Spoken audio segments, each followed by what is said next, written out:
Prosecutors have now launched a criminal investigation into a sex for maintenance scandal in Baltimore public housing. Still tonight, the man in charge remains silent as the outrage grows. WJZ investigator Mike Hellgren is live at Gilmore Homes with who's being held accountable. Mike?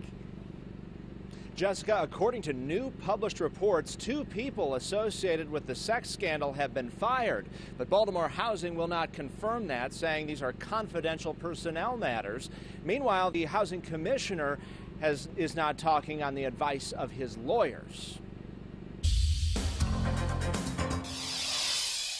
Baltimore City Housing Commissioner Paul Graziano is staying silent amid growing outrage over conditions in the homes he controls, what some public housing tenants are calling inhumane conditions. I've never lived in such a deplorable situation before in my life.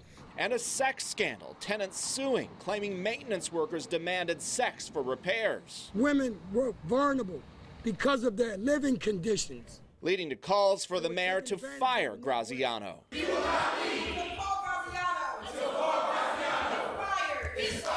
Including protests that have shut down city council proceedings twice. Despite that, the mayor praises Graziano's leadership and says she has no plans to force him to leave. Absolutely not. He hasn't been accused of anything. I await the results of that, the investigation, just like everyone else does. The mayor refers to housing's internal investigation, but that's not the only one. State's Attorney Marilyn Mosby's office tells WJZ they're also investigating to determine whether criminal charges should be brought. all of those people are criminals. They need to be arrested. WJZ has repeatedly asked for an interview with Graziano, and we've been turned down every time.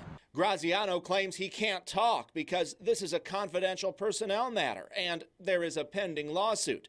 But WJZ wants to know what has changed in terms of how maintenance complaints are handled and monitored and what's being done to ensure this never happens again. It makes you scared to live where you are. You don't feel safe in your own home because of situations like this.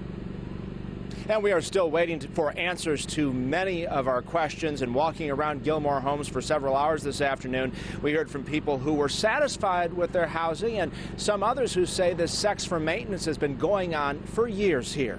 Jessica?